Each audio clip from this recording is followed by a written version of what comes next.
जय अनीता। जिनेंद्र सभी को।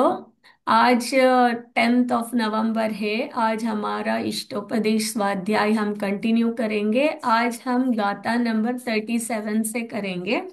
तो गाथा नंबर 37, ये पेज नंबर 42। तो अभी तक हमने ये देखा था कि इष्टोपदेश में गाथा नंबर 37, पेज नंबर 42। ठीक है। तो अभी तक हमने ये देखा था कि आचार्य पूज्यपाद महाराज जी कितने सरल भाषा में पूरे समय सार का सार जो है, इतने छोटे ग्रंथ में इतनी सरल भाषा में, जैसे हमें समझ में आ जाए आएगा ना, तो इतनी अच्छी तरह बताया है। तो जब रिलेट करते हैं ना, तो ऐसे लगता है कि सही में लाइफ में ना ऐसे भी होता है। और वो जब एक्सपीरियंस करने लगते हैं ना, तो वो इतनी खुशी आती है कि हाँ, कितने सरल भाषा में पूरे आत्मा का सार बता दिया उन्होंने छोटी छोटी गाथाओं के माध्यम से। जैसे हम बच्चों को खेलते खेलते कैसे राइम्स करते करते ABCD सिखा देते हैं, वैसे उन्होंने छोटे छोटे गाथा में पूरा ना आध्यात्म का पूरा सार बता दिया। तो काफी, जो महाराज जी बोलते हैं ना, कि अगर हम ये इष्टोपदेश का स्वाध्याय ही हम अगर अच्छी तरह समझ लेते हैं, तो पूरा जिनागम का सार आ जाता है इसमें। क्योंकि इसमें आत्मा का इतना अच्छा बताया है। तो हमने तो ये देखा था नश्वरता के बारे में, तो हमने देखा ही, लेकिन उन्होंने आत्मा के स्वरूप के बारे में बताया। उन्होंने ये भी बताया कि ध्यान कैसे करना, राइट। तो उन्होंने क्या बताया कि एको हम निर्ममो शुद्धो बोला था। मतलब क्या बोला था कि उन्होंने कि एको हम में एक हूं, और मेरी आत्मा जो है सिर्फ वो ही एक है, और वो शुद्ध है। और मुझे ममत्व वाला जो भाव है, जो मेरा, मैं सबको मेरा मेरा समझ रहा हूं, लेकिन मेरी आत्मा ही मेरी है, राइट। तो उन्होंने इतना अच्छा सरल भाषा में दो चीजों में ही पूरा सार बता दिया कि तेरी आत्मा शुद्ध है, जो कुछ करना तेरे अंदर करना है, तेरी दृष्टि अंदर रख, और मोह ममता में उलझना नहीं है, राइट। तो और हमें लगता है कि हाँ, उन्होंने इतना बोल दिया, लेकिन करे कैसे, राइट।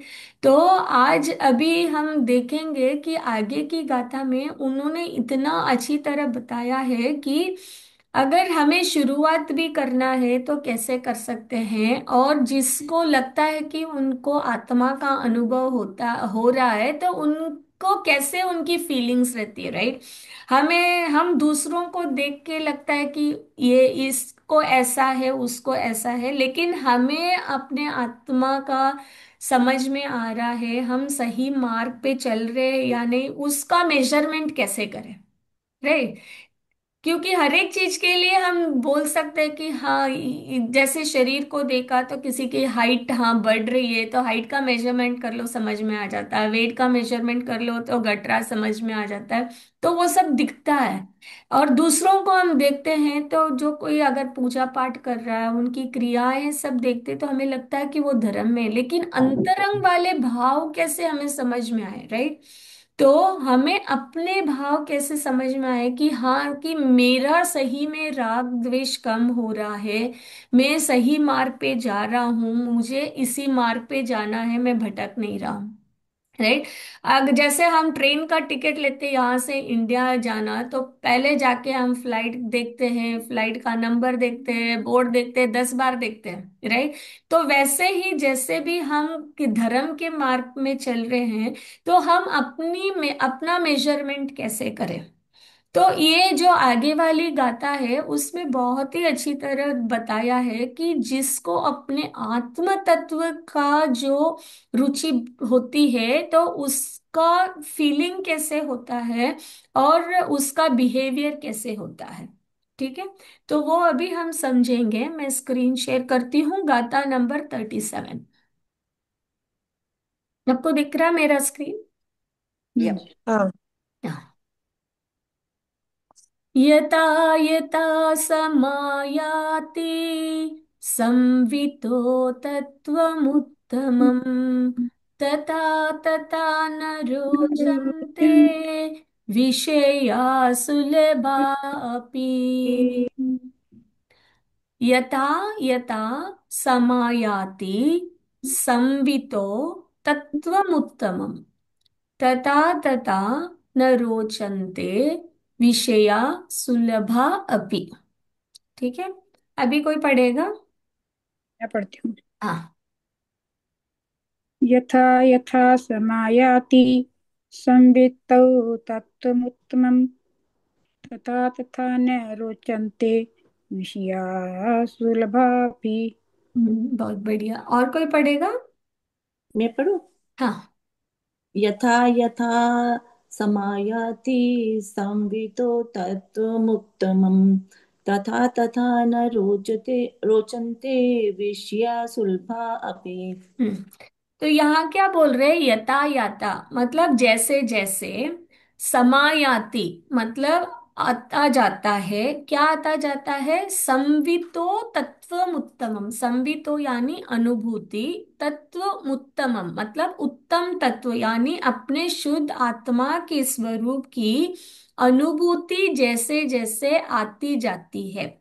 ठीक है, मतलब जैसे जैसे हमें अपने शुद्ध आत्मा का अनुभव आता जाएगा, तथा तथा न रोचन्ते, तथा तथा मतलब त्यों त्यों यानी वैसे वैसे, न रोचन्ते मतलब रुचि नहीं आएगी।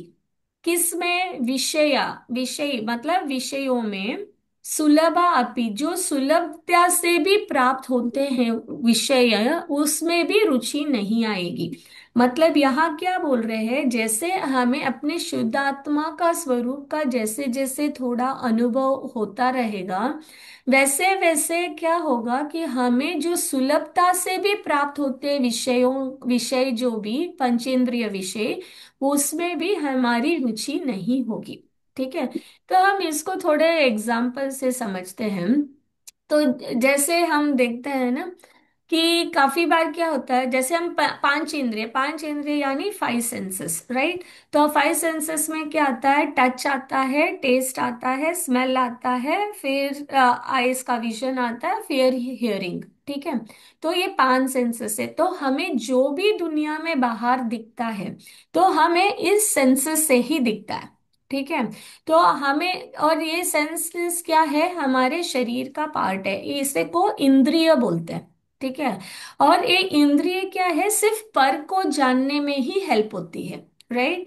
तो जैसे हम देखते हैं, आंख खोलते ही हमें क्या, हम खुद के आत्मा को नहीं देख पाते, क्योंकि आत्मा क्या है? अरूपी है, यानी वो दिखाई नहीं देती आंखों के माध्यम से। तो ये जो फाइव सेंसेस से है, सिर्फ मूर्तिक जो है, एक पुद्गल द्रव्य जो हमारे सराउंडिंग में जो कुछ है, वो सब पुद्गल द्रव्य है। ठीक है, तो हम फाइव सेंसेस से सिर्फ पुद्गल को ही फील कर सकते हैं। जैसे टच में क्या है? गरम ठंडा हो गया, हल्का भारी हो गया, वो सब फीलिंग हम फील कर सकते हैं। वैसे ही टेस्ट में क्या हो गया? खट्टा मीठा कड़वा जो भी टेस्ट होता है वो फील होता है। फिर नाक से क्या? हम दुर्गंध सुगंध देखते हैं। फिर आंखों से हम कलर्स को देखते हैं। कान से हम सुनते हैं। तो इससे क्या है? हम सिर्फ पर पर की तरफ जा रहे हैं। तो जैसे ही हमारा जो मन है, जब वो इंद्रियों की तरफ जाता है, तो क्या होता है कि जो हमारा ज्ञान है वो उनके विषयों में ही लग जाता है। फॉर एग्जाम्पल, अगर मैंने टीवी का एक एग्जाम्पल लिया, तो टीवी में जो भी हम देख रहे हैं वो विषय है। ठीक है, तो वो हम कैसे अपने आंख से देख रहे हैं टीवी को। तो उसमें क्या हुआ? फिर टीवी को देख के हमें उसमें आसक्ति हुई, राइट?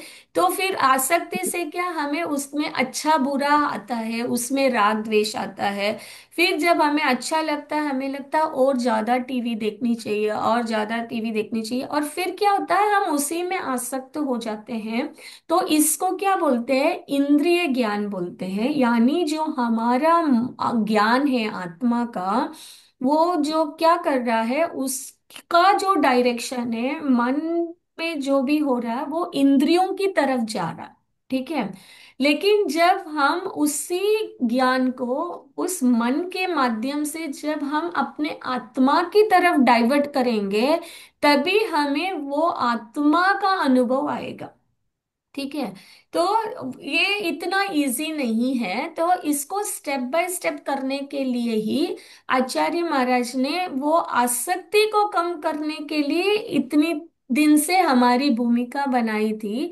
और उन्होंने ये बोला था कि जो भी सहयोग है, धन है, पैसा है, घर परिवार है, पत्नी है, वो सब तेरे नहीं है, और तेरी आत्मा ही तेरी है। और वो कैसे है, उसका स्वभाव शुद्ध स्वभाव है। राइट। तो उन्होंने वो ही समझाया, और यहाँ पे क्या बोल रहे हैं कि जैसे जैसे हम अपने आत्मा के स्वभाव को समझेंगे, वैसे वैसे जो इजीली भी मिलते हैं हमें जो विषय, जो भी भोगों की विषय, जैसे समझो कि आपको कोई अच्छी खाने की चीज मिल गई, कोई किसी ने बड़ा गिफ्ट दे दिया, कोई प्रमोशन दे दिया, कोई अच्छा जॉब मिल गया, कोई किसी ने अपने घर पे इनवाइट कर दिया, किसी ने अच्छा गिफ्ट दे दिया, फिर भी आपको वो ना इतना अच्छा नहीं लगेगा, क्योंकि आपको पता चलेगा कि मेरे अंदर जो है वो तो अमूल्य है। राइट। एक बार जब हमें अपने आत्मा की वो फीलिंग समझ में आ जाएगी, तो फिर हम दूसरी तरफ नहीं जाएंगे। राइट। हम अभी संसार में क्यों भाग रहे हैं, कोई जॉब के लिए भाग रहे हैं, हम पैसे कमाने के लिए भाग रहे हैं, हम क्यों भाग रहे हैं, क्योंकि हमें लगता है कि हम कमाएंगे तो घर बनेगा, तो फैमिली के लिए अच्छा करेंगे, बच्चों के लिए कपड़े लेके आएंगे, ऐसे वैसे, तो उससे हम सुखी होंगे। लेकिन समझो अगर कोई एक बच्चा है, उसको के पास एक समझो खेलने वाला मोबाइल है, ठीक है, और फिर आप अगर उसको बोलोगे कि आप उसको आईफोन दोगे, तो उसको खुशी होगी या नहीं? बिल्कुल होगी। होगी, होगी। क्योंकि उसका अभी कंपैरिजन क्या हुआ कि जो खेलने वाला खिलौने वाले मोबाइल से आईफोन की तरफ गया। राइट। वैसे ही जब हमें अपने आत्मा का समझ में आएगा स्वरूप, तो हमें समझ में आएगा कि ये जो विषय भोग है उससे भी कोई ज्यादा सुख हो सकता है। राइट। जब हमें समझ में आएगा कि मुझे अपने आत्मा में ही इतनी अच्छी सुख वाली वो वेदना हो रही है, तो ऑटोमेटिकली अपना मन क्या होगा, फिर बाहर की चीजों से धीरे धीरे कम होता जाएगा। तो जब भी आप कहीं पे भी जाओगे, तो अगर आपको लग रहा है कि हाँ मुझे ये नहीं करना, मेरे को खुशी नहीं हो रही है, मेरे को तो बैठ के क्या समाई करनी है, जब आपको ऐसी वाली फीलिंग आएगी, तो आपको खुद को पता चल जाएगा कि मैं राइट पाथ में हूँ, क्योंकि मेरी आसक्ति कम हो रही है। ठीक है ना। तो आचार्य महाराज जी वही बोल रहे हैं कि एक मेजरमेंट क्राइटेरिया है कि आप खुद को कैसे मेजर कर सकते हो, आपको दूसरों से समझने की जरूरत नहीं है, कि आपको अपने आत्मा के कैसे एक्सपीरियंस हो रहा है। ठीक है ना। क्योंकि काफी बार ऐसे ही होता है ना, हम दूसरों को पूछते कि मैं कैसे दिख रही हूँ, मैं सही दिख रही हूँ या नहीं, ये कपड़े कैसे दिख रहे हैं, लेकिन अब हमने कभी ऐसे नहीं सोचा कि मैं खुद के भावों को मेजर कर सकता हूँ। राइट। मैं अपने चिंतन को मेजर कर सकता हूँ, मैं अपने ये मेजर कर सकता हूँ कि मैं सही धर्म मार्ग में हूं या नहीं। राइट। तो जब तक हमें वो मेजरमेंट वाली क्राइटेरिया नहीं समझ में आती है ना, हम भटक जाते हैं। जैसे पहले मुझे भी जैन धर्म का अच्छी तरह समझ में आने से पहले क्या होता था कि कोई भी देवी देवता को देखो, ऐसे लगता था कि हाँ उनके सामने ना हाथ जोड़ लो। राइट। मस्तक नमा लो। कोई भी मंदिर हो चले जाओ, लगता था कि हाँ सब है, क्यों रेस्पेक्ट करना है ना, सबको हाथ जोड़ो, कहीं पे भी अच्छा। चले जाओ। लेकिन जब हमें समझ में आया कि उनके भगवान एक्चुअली होते क्या है, राइट, उनकी पहचान क्या है, तो वो एक कीवर्ड है कि वीतरागता।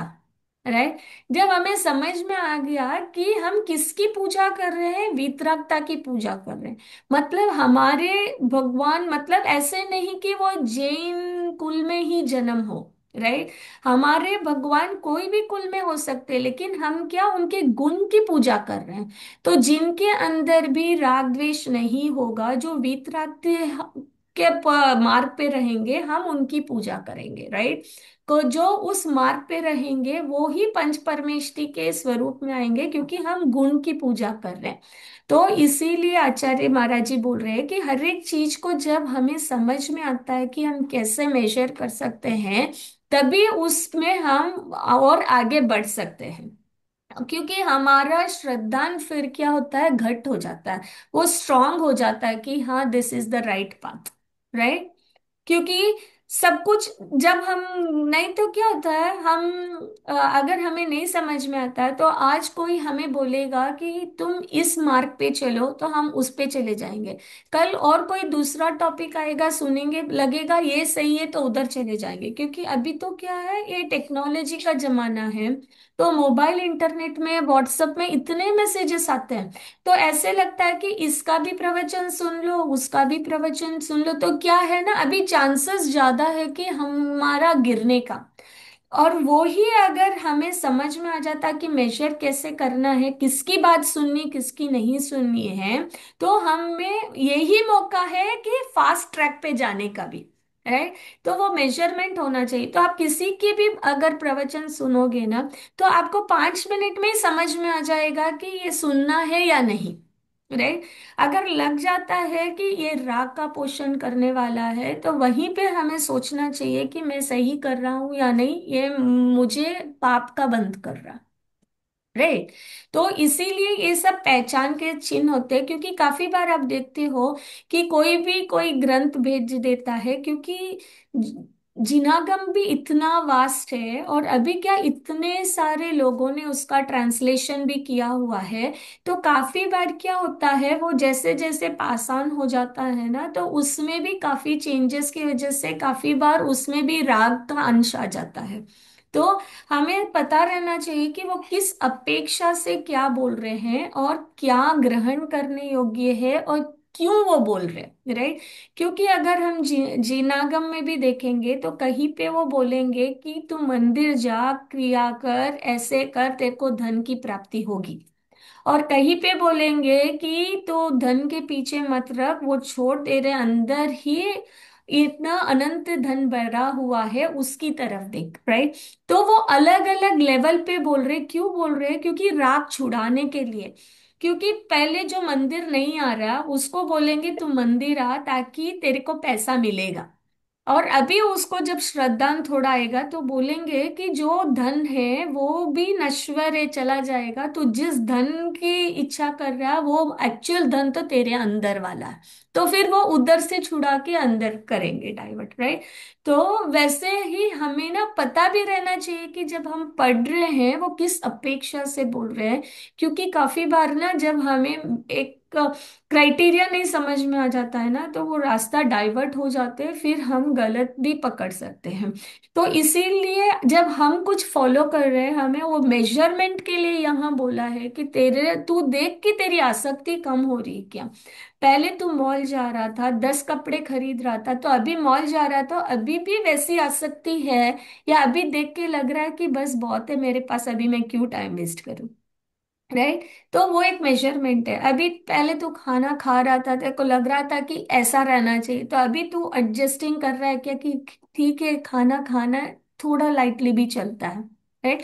तो जैसे जैसे हम मेजरमेंट करते हैं कि पहले तेरे को गुस्सा आ रहा था, दिन में 10 बार आ रहा था, अभी उसका मेजरमेंट कर सकता है कि 10 की जगह अभी कम हुआ है या नहीं। तो धीरे धीरे जब हम मेजरमेंट करते हैं तो हमें समझ में आता है कि हमारे जो भोगों की आसक्ति है वो कम हो रही है या नहीं, जो हमारी इच्छाएं हो रही है वो कम हो रही है नहीं, जो हमारे कषाय है क्रोध मान माया लोभ वो कम हो रहा है या नहीं। तो इससे हमें समझ में आएगा कि हमें अपने आत्मा की तरफ हम सही रास्ते पे बढ़ रहे हैं। भले ही वो थोड़ा धीरे चल रहे हैं, लेकिन एटलीस्ट रास्ता सही हो तो भी एटलीस्ट वो गुड है, राइट। नहीं तो हम फास्ट जा रहे हैं और समझ में आया कि हम रिवर्स डायरेक्शन में जा रहे हैं, तो फिर मतलब ही नहीं रहेगा। ये हमें यहाँ से इंडिया जाना था, वो फ्लाइट धीरे जाएगी तो कोई बात नहीं, वो ही अगर हम रास्ता चेंज करके इंडिया की जगह वो फ्लाइट दूसरी जगह लेके चली गई यूएस की तरफ, तो फिर बहुत लंबा पड़ जाएगा, राइट। तो मतलब ही नहीं रहेगा। तो यहाँ पे वही बोल रहे हैं कि तू अपने आप को मेजर करके देख, तो तेरे को समझ में आएगा तू कि किस रास्ते पे चल रहा है, ठीक है। हाँ। तो यहाँ पे पहले हम ये इसका भावार्थ पढ़ते हैं, और इसका रिलेटेड ही है नेक्स्ट वाली गाथा, तो उसमें और डिटेल में हम और समझेंगे।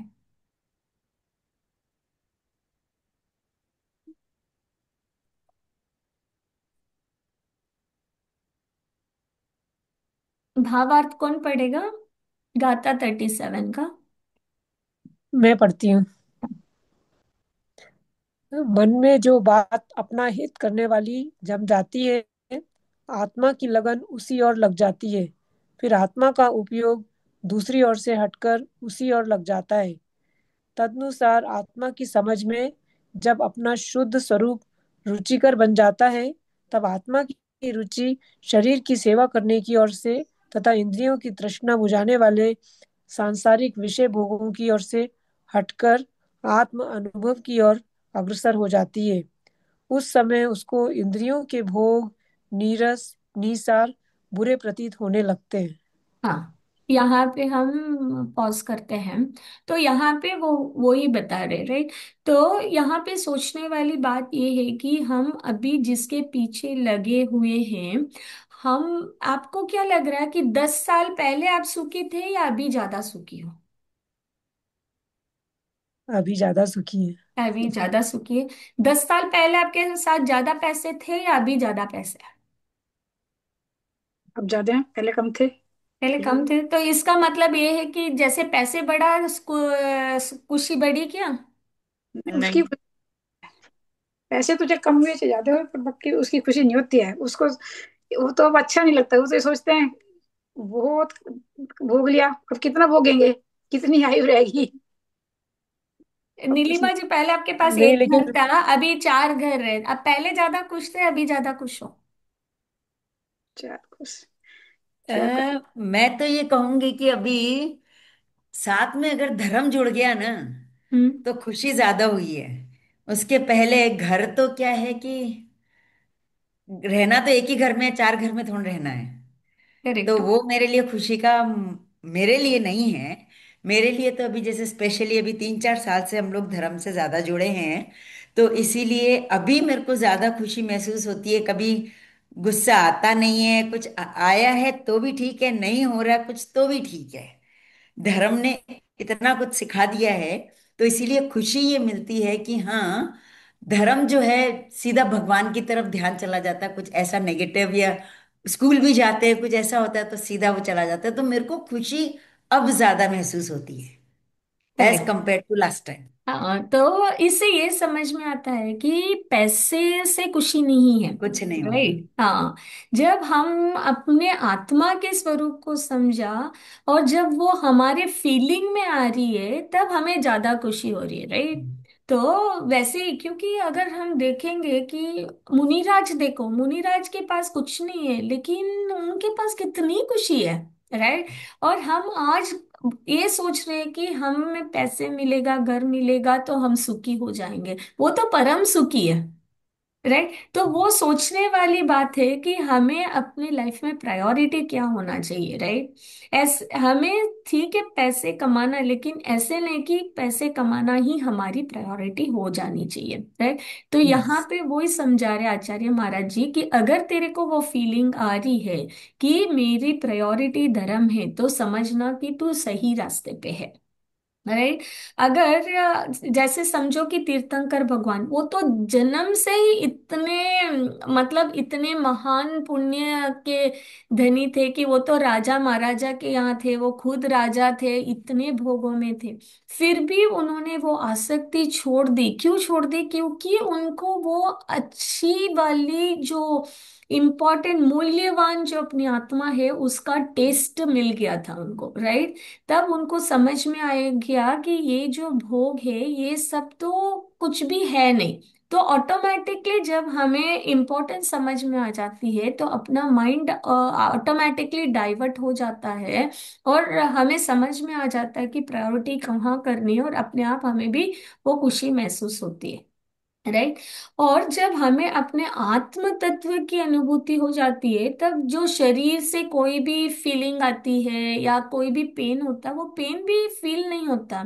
जैसे अगर समझेंगे कि वो गज कुमार मुनिराज थे, राइट। तो उनकी सगाई हो जाती है, उसके बाद वो क्या करते हैं, भगवान नेमिनाथ के समो शरण में जाते हैं और उनको वैराग्य हो जाते हैं और वो दीक्षा ले लेते हैं, और ध्यान करते रहते हैं। जब वो ध्यान करते रहते हैं, जिनके साथ उनकी सगाई होती है ना, उनके फादर जो है वो देखते हैं कि इसकी वजह से मेरी बेटी का लाइफ स्पॉइल हो गया बोल के वो क्या करते हैं, उनके सर पे सिगड़ी जला देते हैं, आग का वो कर देते हैं। फिर भी वो अपने आत्म ध्यान में रहते हैं और वो सिद्ध दशा को प्राप्त हो जाते हैं।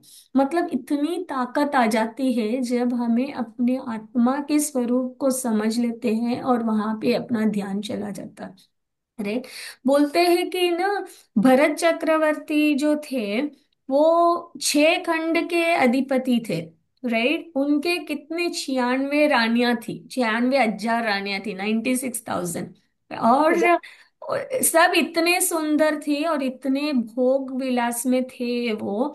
फिर भी जब वो अलग अलग जगह युद्ध करने जाते थे, जब भी उनको टाइम मिलता था वो समाई करते थे। और उनको बहुत अंदर से फील होता था कि मैं धर्म नहीं कर पा रहा हूँ, मैं बार बार ऐसे मुझे करना पड़ रहा है। और वो 6 खंड जीत के जब वापस अपने राजमहल में आते हैं, तब उनके माता उनको बोलते हैं कि तू कितना भाग्यशाली है, तू चक्रवर्ती बन गया, 6 खंड का अधिपति। तो भरत चक्रवर्ती जी क्या बोलते हैं उनके मदर को कि नहीं माँ, कि तुम्हारे वो पुत्र भाग्यशाली है जो भगवान के समूह शरण में सुनकर भगवान की दिव्य ध्वनि तीनों समय पे सुन रहे हैं, और वो बच्चे भाग्यशाली है जो उनकी ध्वनि सुन के ऑलरेडी सिद्ध दशा को प्राप्त हो गए। हाँ, तो मतलब वो राज्य में थे फिर भी वो उसमें आसक्ति से जुड़े हुए नहीं थे। राइट। क्योंकि अगर हम देखेंगे तो भरत चक्रवर्ती जी जब उन्होंने दीक्षा ली, उसके बाद उनको अंतर्मुहूर्त में वो सिद्ध दशा को प्राप्त कर लेते हैं। तो वो ऐसे नहीं कि वो इमीडिएटली हो जाता, वो जब वो गृहस्थ में भी थे, वो अपना जो करना था कार्य वो करते थे एज ए रेस्पॉन्सिबिलिटी। ठीक है। लेकिन उनका पूरा मन जो था, उनको गृहस्थी में आसक्ति ही नहीं थी। तो हम भी जब गृहस्थी में हैं हम भी बहुत कुछ कर सकते हैं। क्योंकि अगर हम धर्म का सहारा लेंगे तो धीरे धीरे क्या होगा कि हमारी आसक्ति जैसे धर्म की तरफ बढ़ेगी, एटलीस्ट हमारा जो पाप की तरफ जो आसक्ति रहेगी वो घटती जाएगी। ठीक है। तो ये एक ही, इससे ही हम आगे बढ़ सकते हैं। तो जैसे हम ज्ञान ले रहे हैं, इस ज्ञान को हमें डे टू डे लाइफ में बार बार जब हम अपने चिंतन में लेके आएंगे, तभी इसका हमें सही इसका क्या फल मिलेगा। क्योंकि अगर हम सुनेंगे और उसको अप्लाई नहीं करेंगे फिर कुछ नहीं होगा। तो इसीलिए आचार्य महाराज जी सब क्या बोलते हैं, एटलीस्ट दिन में सुबह 10 मिनट और रात को 10 मिनट खुद के लिए निकालना, और सुबह उठ के सोचना कि मैं कौन हूँ, मैं क्या कर रहा हूँ और मुझे क्या करना चाहिए। राइट। आज मैं क्या करने वाला हूँ, आज मैं अपने नियम ऐसे होने चाहिए, ऐसे नहीं कि मैं आज खाना नहीं खाऊंगा, ऐसे होना चाहिए कि मैं आज गुस्सा नहीं करूंगा, आज मैं किसी की निंदा नहीं करूंगा, आज मैं किसी से द्वेष नहीं करूंगा, आज मैं किसी से ईर्ष्या नहीं करूंगा। राइट। तो हमारे जो त्याग है वो भावों की तरफ होना चाहिए। क्योंकि फिजिकल बाहरी जो है खाना पीना वो सब बहुत इजी हो जाता है छोड़ना। लेकिन जब हम अपने भावों को ऑब्जर्व करना स्टार्ट करेंगे तो धीरे धीरे क्या होगा, हमारी दृष्टि अंदर जाएगी। और फिर रात को सोते वक्त 10 मिनट हमें देखना चाहिए कि सुबह मैंने क्या डिसाइड किया था, क्या संकल्प लिया था, आज मैं वो कर पाया क्या। राइट। क्योंकि वो एक ही ऑप्शन है, क्योंकि हम गृहस्थ में हैं, हम छोटी छोटी चीजें जब वो अप्लाई करेंगे हमारे पूरे डे के रूटीन में, तभी हम आगे बढ़ेंगे। राइट। तभी हमारी आसक्ति कम होगी, और जब हमारी आसक्ति कम होगी तो ऑटोमेटिकली, क्योंकि ज्ञान का जो उपयोग है वो कहीं ना कहीं तो लगेगा ही। अगर हम एक तरफ से हटाएंगे तो ऑटोमेटिकली दूसरी तरफ लगेगा। तो हमें पता रहना चाहिए कि हमारी प्रायोरिटीज हम कैसे डाइवर्ट करें। राइट। अगर हमें लग रहा है कि ये सही है तो वहां पे हमें कंटिन्यू करना चाहिए। मतलब हमें लगा कि हाँ ये पाप का बंद कर रहा है तो ऑटोमेटिकली हमें स्विच ओवर करना चाहिए। राइट। हमें समझ में आ रहा है कि हम फोन में बात कर रहे हैं, कोई किसी की बुराई कर रही है, तो हमें ऑटोमेटिकली क्या बंद करना चाहिए वो टॉपिक। राइट, या वहां से हट जाना चाहिए। या किसी से हम बात कर रहे हैं, हमें गुस्सा आ रहा है या हमारे भाव खराब हो रहे हैं, तो वहां से हमें हटना चाहिए। हमें समझना चाहिए कि हाँ, मुझे ऐसे नहीं करना चाहिए, राइट। और कभी ऐसे हो जाता है तो देखना चाहिए कि मैं उससे माफी मांग लूं, या नेक्स्ट मैं कैसे इम्प्रूव कर सकती हूँ। या अपने आप को हमें देखना चाहिए कि मैंने इस टाइम पे क्या गलती की थी, राइट। तो हमें अपना, जब हम अपना निरीक्षण करेंगे, हम स्टेप बाय स्टेप खुद को इम्प्रूव कर सकते हैं। हमारे अंदर इतनी ताकत है क्योंकि हम सन्नी पंचेंद्रिय है। हमें चिंतन मनन करके अपने ज्ञान को डाइवर्ट करने की वो ताकत है। और ये ताकत जो है हमें मिली है, तो हमें ना उसका यूज करना चाहिए। और वो ताकत हमें आएगी कैसे? जब हम ज्ञान लेंगे और उस ज्ञान को जब हम आचरण में लेके आएंगे, ठीक है। क्योंकि जब हम एक्सपीरियंस खुद करेंगे ना, तभी हमारा श्रद्धांत स्ट्रांग होगा। क्योंकि कभी कोई बोलता है कि शुगर का टेस्ट मीठा है, राइट। आप कितने बार भी उसको सुनोगे तो आपको वो फीलिंग नहीं आएगी कि मीठा होता क्या है, जब तक हम खुद टेस्ट नहीं करेंगे, राइट।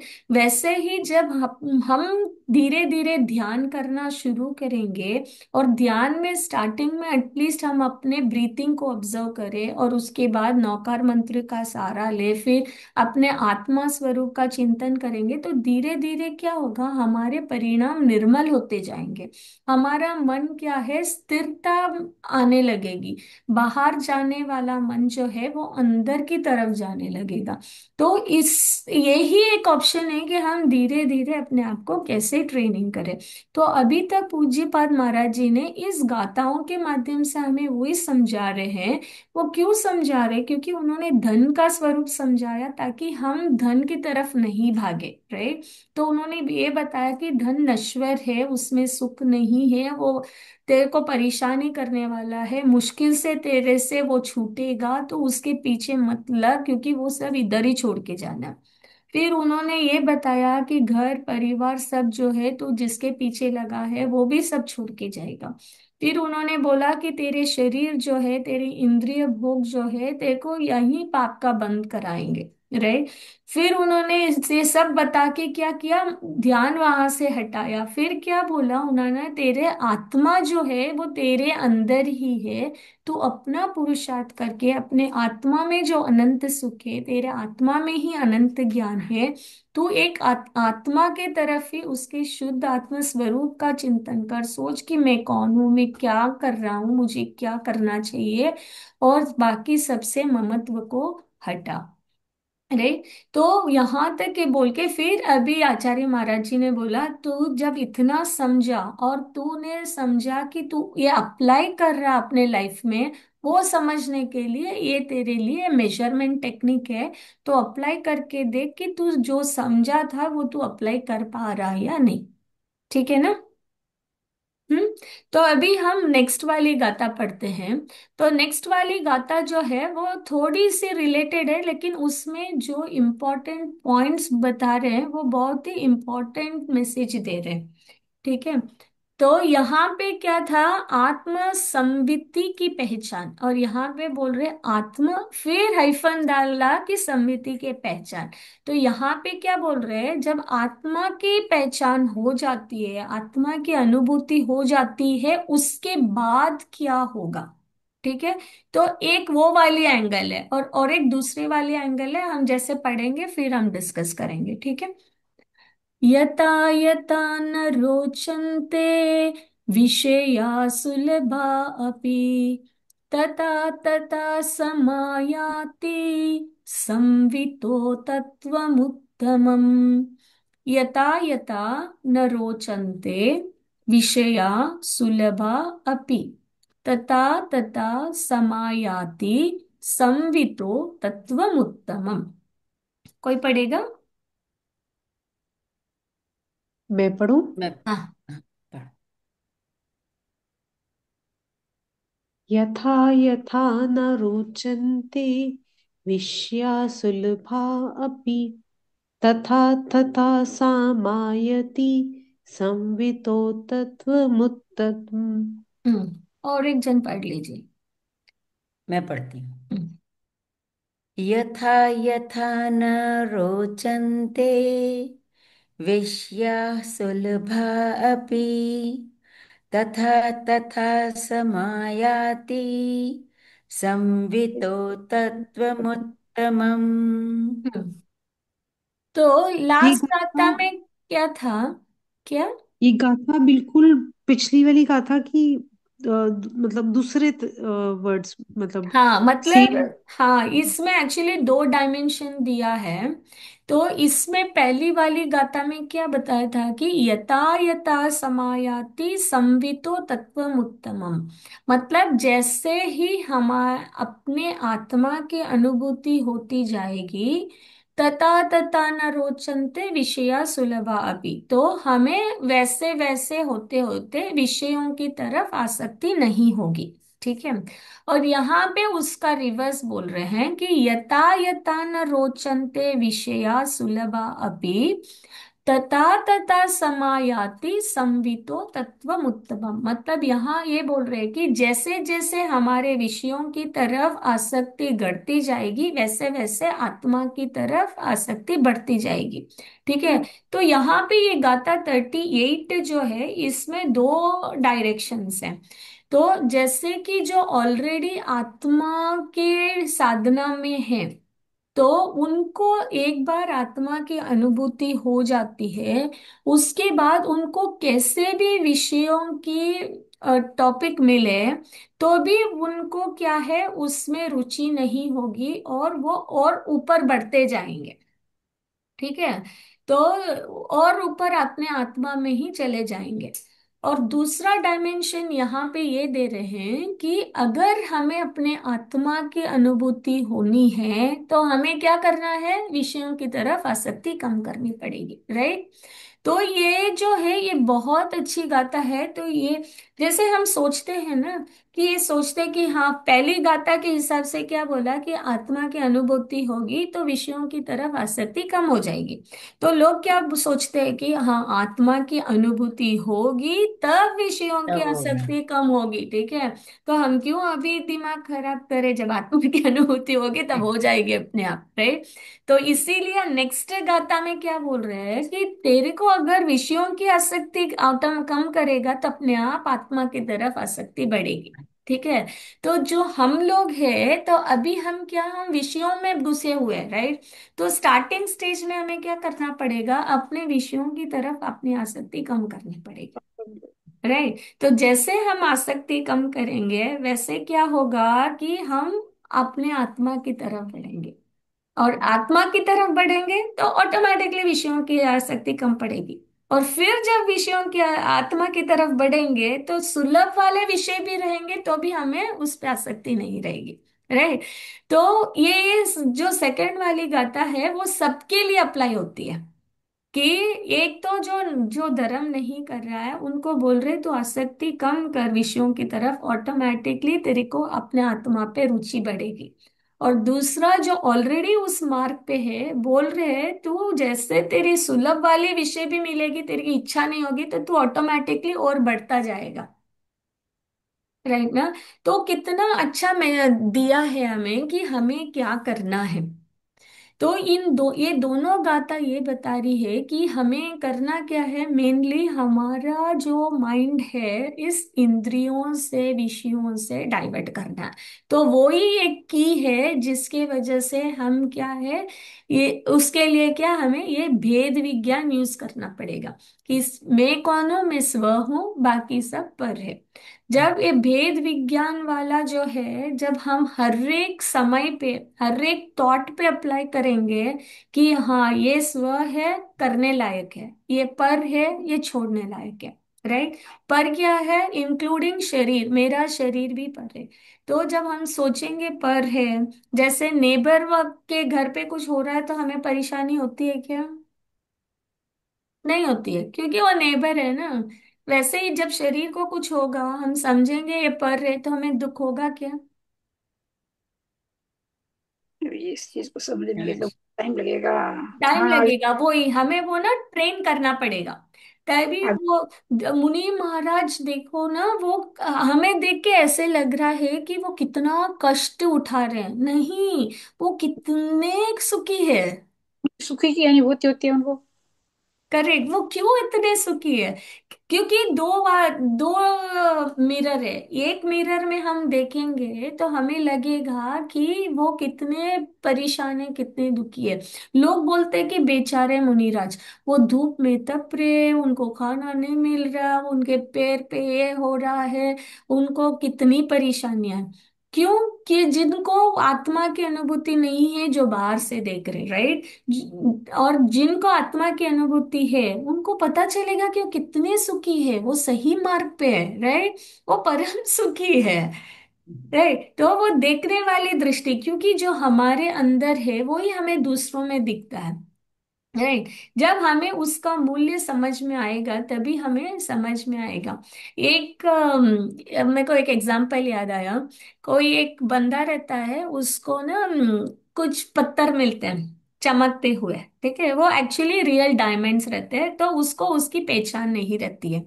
तो वो उसने अपने पास कहीं पे वो रखा हुआ रहता है, जब वो जाता रहता है उसके पास वो रहता है, तो एक सेठ आता है और वो पूछता है कि क्या भाई तू बेचेगा क्या इसको? तो उसने बोला हाँ बेचूंगा, तो कितना देगा? तो उसने बोला कि इसका 1,000 दूंगा, ठीक है। तो उसने बोला नहीं, मेरे को नहीं बेचना ना। तो फिर वो बोलता ठीक है बोल के वो चला जाता है वो सेठ। फिर वो बंदा आगे जाता है, कोई दूसरा और एक सेठ आता है, वो पूछता है कि क्या भाई तू बेचेगा? तो वो सब कैसे बोल देता है, हाँ बेचूंगा, 10,000 देगा क्या? वो बोलता हाँ ठीक है बोल के वो ले लेता है, ठीक है। फिर वो पहले वाला बंदा वापस इसके पास आता है, बोलता है वो कहाँ गए, वो जो हीरे थे तेरे पास, जो स्टोन्स थे तेरे पास, वो कहाँ गए? तो उसने बोला नहीं, कोई था मिला, उसको बेच दिया। उसने बोला कितने में बेचा? उसने बोला 10,000 में। बोलता है कि तू तो मूर्ख है, वो तो करोड़ों के दाम वाले थे, तूने 10,000 में बेचा।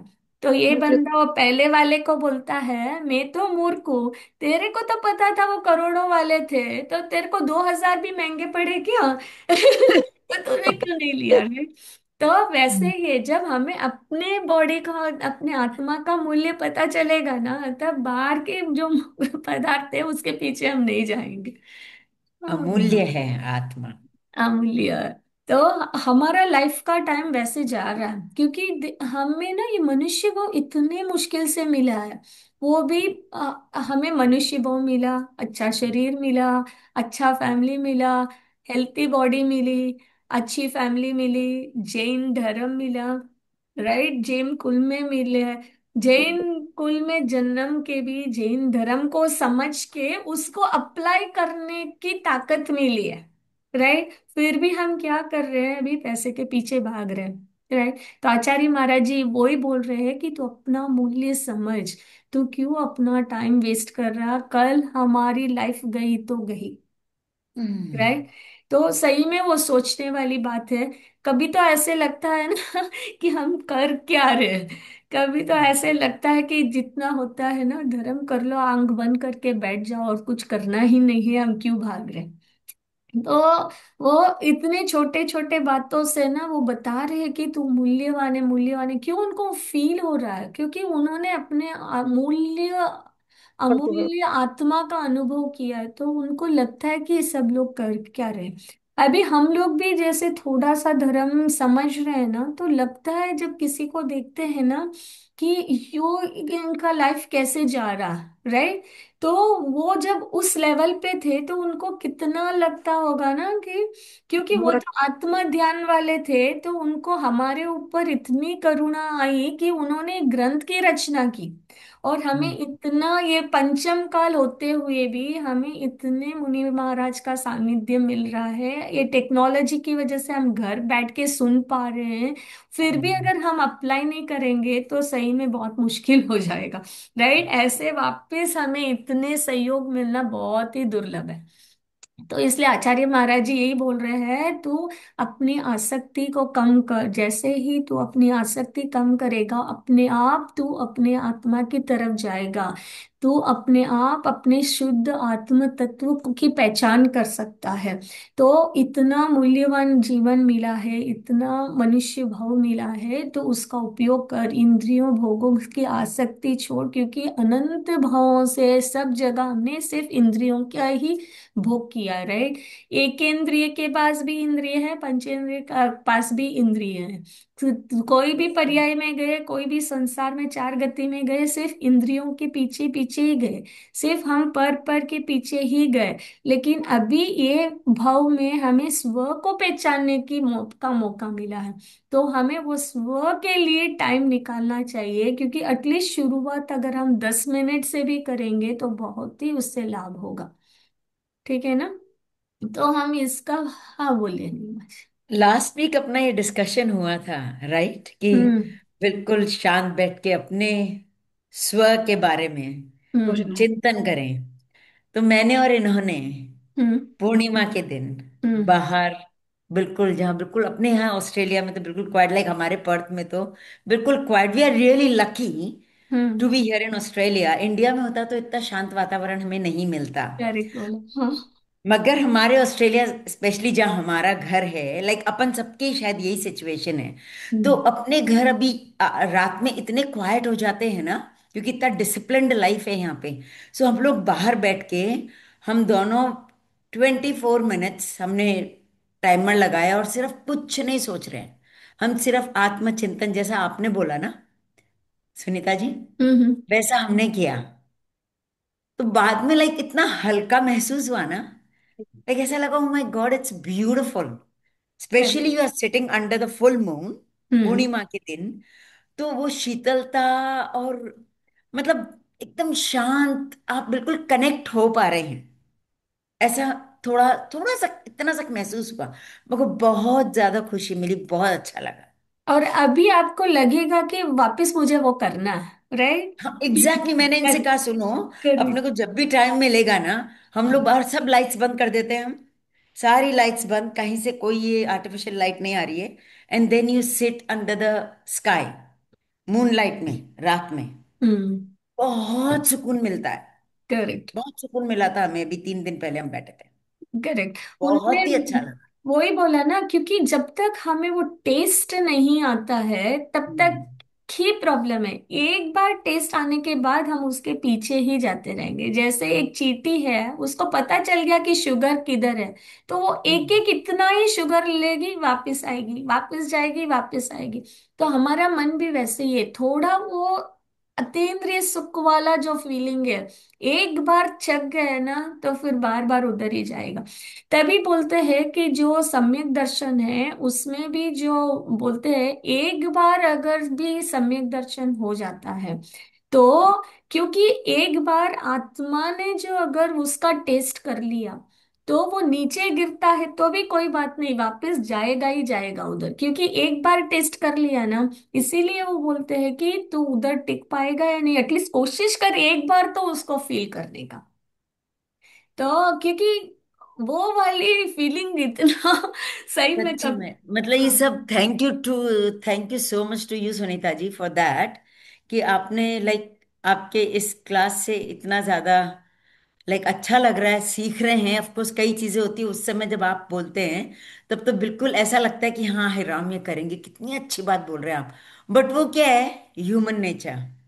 जिस तरीके से आप, जैसे थोड़ी सी देर बाद या नेक्स्ट डे होता है, सब अपने अपने काम में वापस से वो बिजी हो जाते हैं, then you forget, but still ये चीजें वापस लौट के आती हैं। जैसे करेक्ट। जो बोला था ना, तो हम्म। जब भी थोड़ा सा समय मिलता है ना, तो ये करना चाहिए। मैं भी सबको बोलूंगी ये, कि आप क्वाइट जगह पे अपनी कुछ भी मत सोचो, सिर्फ आपकी सांस आती जाती, जैसे आपने लास्ट लास्ट क्लास में बताया था ना सुनीता जी।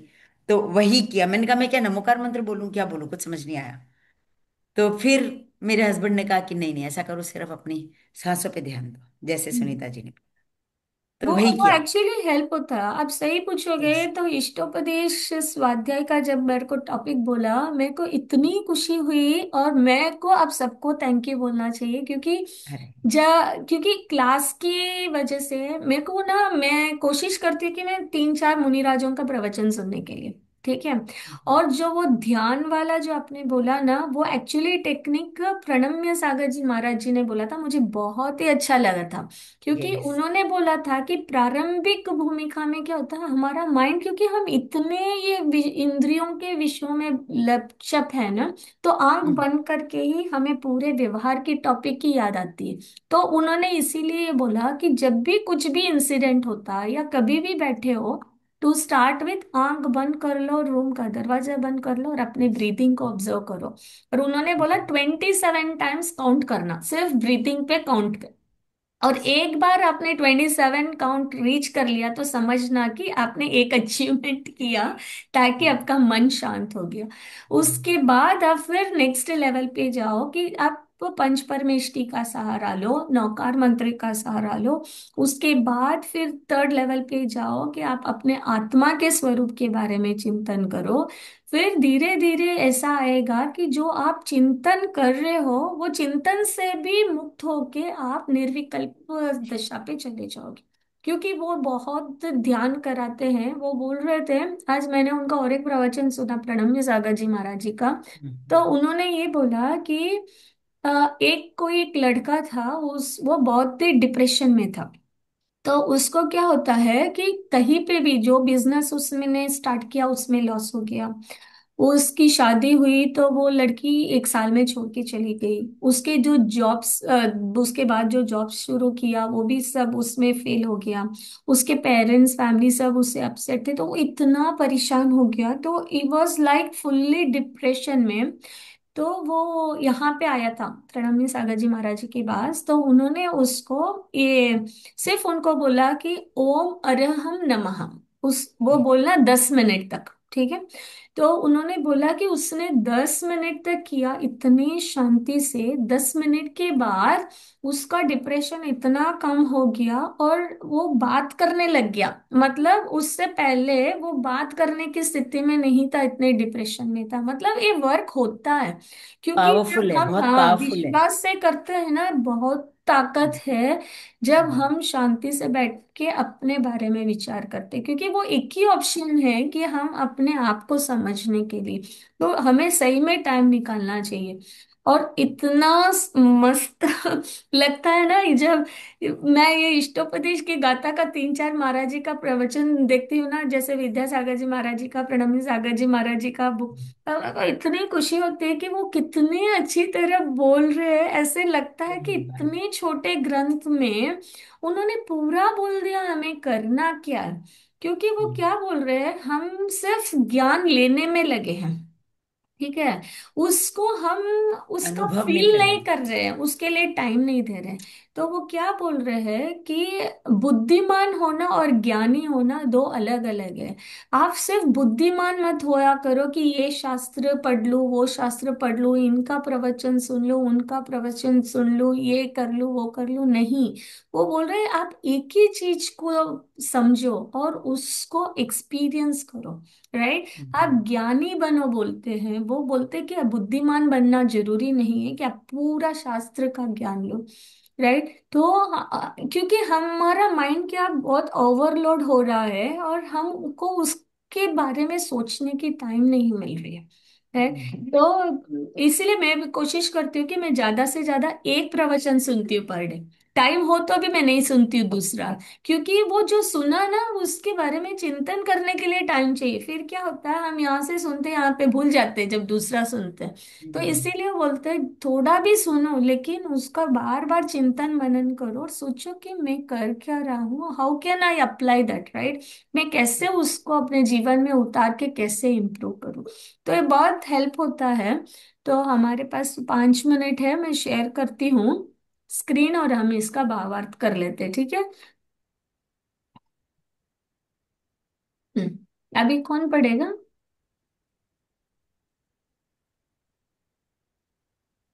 मैं पढ़ूं? हाँ। चलो मैं पढ़ती हूँ।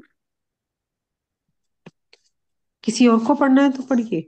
नहीं, पढ़ो। कमलेश जी, हाँ आप जी, पढ़ लीजिए। ठीक है। इंद्रियों के विषय भोग आत्मा में खुजली की तरह सदा आकुलता बढ़ाया करते हैं। उसको जितना अधिक भोगा जाए उतनी ही अधिक उन विषयों की लालसा बढ़ती जाती है। आत्मा उनके लिए बेचैन होता जाता है। आत्मा अपने रस आस्वासन आस्वासन आस्वादन से दूर होता जाता है। जब उन लालसा बढ़ाने वाले इंद्रिय भोगों की ओर से रुचि हटाई जाती है, तब अपने आत्मा का परम आनंद और सुख, संतोष, शांति उत्पन्न करने वाला आत्मा का अनुभव होने लगता है। उस आत्मा के अनुभव से आत्मा की तृप्ति होती है। जैसे मीठा शीतल स्वच्छ जल पीने से प्यास बुझती है, इंद्रियों के विषय भोग प्यास बढ़ाने वाले खारा जल पीने के समान है, और आत्मा का अनुभव मीठा जल पीने के समान है। यहाँ तक ठीक है। हम्म, और किसी को कुछ बोलना है, अपना एक्सपीरियंस शेयर करना है, या कोई क्वेश्चन है? मेरे मुझे इन्होंने। एक, नहीं, हाँ बोलिए। बोलिए बोलिए, नीलिमा जी आप बोलिए। अच्छा, मैं तो ये कह रही थी, जैसे आप ओम अरहम नमः बोल रहे थे ना, तो इन्होंने प्रणम्य सागर जी महाराज श्री का वो पूरा कोर्स किया है। ओके। हाँ कंप्लीट। और ये क्या बोलते, क्या बन जाते हैं? है राम, मैं तो भूल गई। तो ये जो सिखाते हैं, जो फिर वो सिखाने वाले भी बन जाते हैं, टीचर भी। हाँ वो क्या बनते, क्या नाम है उसका? नाम नहीं मुझे भी याद आ रहा। ये वो बन अरे, गए हैं। हाँ, अच्छा। मतलब पूरा कोर्स किया इन्होंने 6 मंथ्स का। थ्री बहुत मंथ या अच्छा। 6 मंथ जो भी। तो पूरा प्रैक्टिस प्रणम्य करते हैं सागर क्या? जी। हाँ कभी कभी करते हैं, मतलब अभी करवाया भी है लोगों को भी। हाँ तो इन्होंने किया पूरा कंप्लीट कोर्स। लीडर बन के हेड बन गए ना उसकी अपनी वो तो अपनी टीम को सिखा सकते हैं, हाँ मतलब। सिखा सकते हैं, मगर अभी इनके पास समय बहुत कम है। आया था इंडिया से इनके पास कि आप सिखाइए अपनी टीम, या ऑस्ट्रेलिया में, पर्थ में ऑस्ट्रेलिया में अपना बनाइए। ये बोले इतना कमिटमेंट है इसमें। तो मैं भी फिलहाल फुल टाइम जॉब के साथ, it's very difficult for me he. So actually he said, अभी क्षमा करें, मैं बाद में कर सकता हूँ, ये अभी फिलहाल नहीं। लेकिन बट एटलीस्ट हाँ बहुत अच्छा खुद। है ये। हाँ, लेकिन एटलीस्ट खुद भी अपने आप के लिए, अपने जो हम सीख रहे हैं ना, जैसे भावना योग हो गया, या हाँ ओम आरंभ हो गया, कुछ भी हो ना, एटलीस्ट 10 मिनट भी जब हम खुद के लिए अप्लाई करते हैं ना, that makes lot of difference. क्योंकि मैं जब अपना हमारा सॉरी, हाँ, बोलिए। नहीं नहीं नहीं, आप सॉरी सॉरी सॉरी, मैं एक्साइट हो गई, आप बोलिए, कंटिन्यू, सॉरी। हाँ, क्योंकि जब हमारा स्ट्रेस कम हो जाता है ना, तो अपने आप काफी चीजें ऑटोमेटिकली हो जाती है, क्योंकि हम स्ट्रेस की वजह से ही परेशान होते हैं ना, जो 1 घंटे में काम कर रहे हैं। जब हम ये प्रवचन वगैरह सुनते हैं ना, पॉजिटिव एनर्जी की वजह से क्या होता है, 1 घंटे का काम हम 10 मिनट में कर पाते हैं। तो इसीलिए क्या होता है, हमारे पास और टाइम मिल जाता है। लोगों को लगता है कि आप इतने सारे काम कैसे कर लेते हो, क्योंकि हम धर्म से जुड़े हुए हैं ना, इसीलिए हमारा दिमाग क्या है, जब सकारात्मक होता है, पॉजिटिव रहता है, तो हम इतने परेशान नहीं होते। और हम क्या, प्रायोरिटीज की जब से काफी चीजें क्या ऑटोमेटिकली लगता है नहीं करना। फटाफट हो जाती है। हाँ, तो दूसरे के लिए इंपॉर्टेंट चीजों के लिए टाइम मिल जाती है। तो ना, हमेशा कोशिश करना, कुछ भी अच्छा सुनो ना, एटलीस्ट 10 मिनट भी दिन में, कोई भी महाराज जी का सुनना, क्योंकि वो उस मार्ग पे है ना। तो जो हम्म। ऑलरेडी उस मार्ग पे, उनके एक्सपीरियंस से वो जो बोलते हैं, उससे बहुत ही फर्क पड़ता है। क्योंकि अगर हम कोई पंडित जी से सुनते हैं और कोई महाराज जी से सुनते, बहुत डिफरेंस होता है। हाँ। तो मैं कोशिश करती हूँ कि कोई भी एक महाराज जी का एटलीस्ट एक तो सुनती ही हूँ, कैसे भी हो, कुछ भी नहीं हुआ कभी तो रात को 5 मिनट भी उनका जो वीडियो शॉर्ट्स रहता है, दो वर्डिंग्स भी एटलीस्ट सुन के सुनती हूँ, ताकि ना दिमाग को इतना पॉजिटिव फील आता है ना, तो बहुत ही अच्छा लगता है। ठीक है ना? हाँ, प्रिया जी, आप कुछ शेयर करने वाले थे?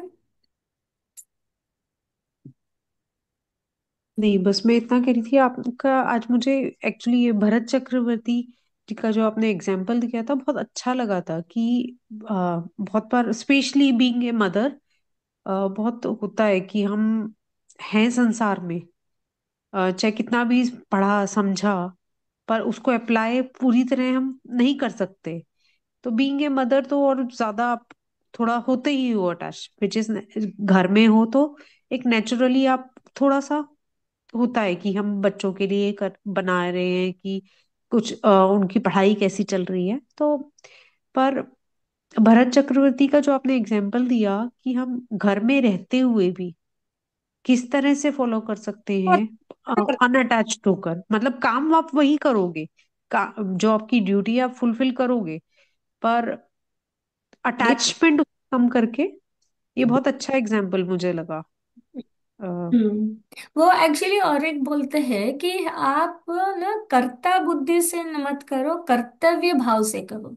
क्योंकि एज ए हम्म। मदर आप अपनी रिस्पॉन्सिबिलिटी है बोल के करो, ऐसे नहीं कि मैं करूंगा तो ही होगा, राइट, और मुझे ही करना है। ठीक है, मेरी रिस्पॉन्सिबिलिटी है तो उसको पढ़ा दिया, लेकिन मैंने पढ़ाया इसलिए उसको पढ़ना ही है।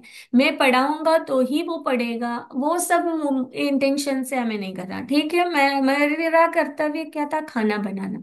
मैंने खाना बनाया तो अच्छा ही होना है, पूरा बच्चे को खाना ही है, उसको मैं ही बैठ के खिलाऊं। मतलब ज्यादा मोह में नहीं जाना, उनको भी थोड़ा ना ट्रेन करना ताकि वो भी कॉन्फिडेंटली अपने लाइफ में प्रोग्रेस करे, और हमें भी इजी हो जाता।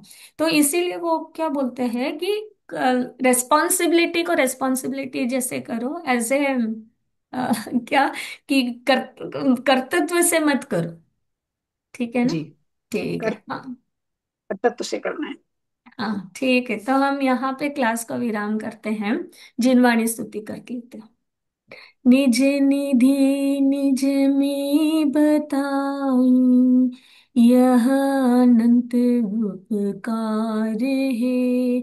इसके लिए जिन वाणी माँ को वंदना शत बार है, वंदना शत बार है, वंदना शत बार है। जय जिनेन्द्र।